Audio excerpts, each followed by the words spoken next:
ABP माझा, उघडा डोळे बघा नीट। पुण्यातल्या कात्रजच्या राजीव गांधी प्राणी संग्रहालयात अधिकाऱ्यांच्या हलगर्जीपणामुळे 4 काळविटांचा मृत्यू झालाय। महापालिकेने कामचलाऊपणा केला आणि त्यामुळे या काळविटांचा जीव गेलेला आहे असं म्हटलं जात आहे।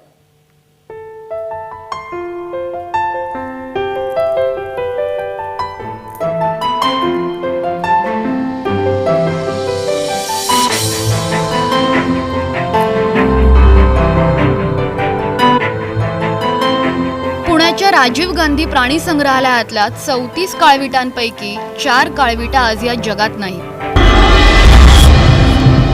पडलेल्या कंपाऊंड वॉल मधून आत आलेल्या कुत्र्यांच्या कळपानं काळविटांवर हल्ला चढवला।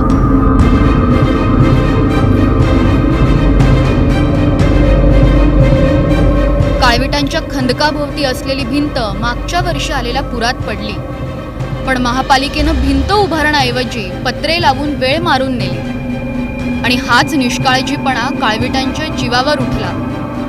मागील वर्षी ऑक्टोबर महिन्यात पुण्यामध्ये जो पूर आलेला होता, या पुरामुळे ही कंपाऊंड वॉल पडली, त्या ठिकाणी पत्रे उभारण्यात आले आणि कामचलाऊ पद्धतीनं सोय करण्यात आली। मात्र या पत्र्यांच्या मधून ज्या काही भेगा पुढे पडल्या, त्या भेगांमधून कुत्री आतमध्ये आली आणि त्यांनी या इथल्या काळविटांवरती हल्ला चढवला। आपल्या इथे जे जलपर्णी सफाई कामगार असतात त्यांच्या निदर्शनास हे काल सकाळी 8:30 वाजता त्यांना 4 कुत्री खंदकामध्ये हरणांच्या म्हणजे काळविटा आहेत त्यांच्या मागे धावताना त्यांना दिसली।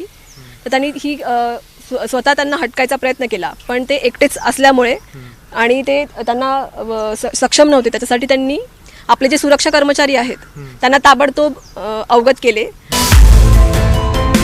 कात्रजच्या या प्राणी संग्रहालयात सिंह, वाघ, कोल्हे, हत्ती, रानगव्यांसह शेकडो प्राणी आहेत। प्राणी संग्रहालयाच्या देखरेखीसाठी दरवर्षी कोट्यवधींची तरतूद केली जाते।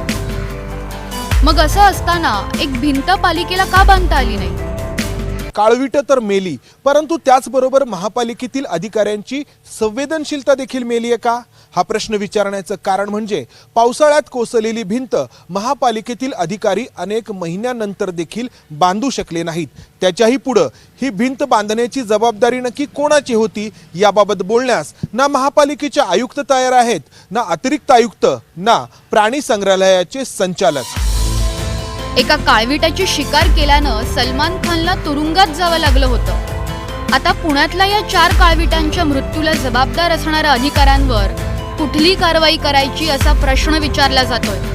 मंदार गोंजारीसह ब्युरो रिपोर्ट, एबीपी माझा, पुणे। एबीपी माझा, उघडा डोळे बघा नीट।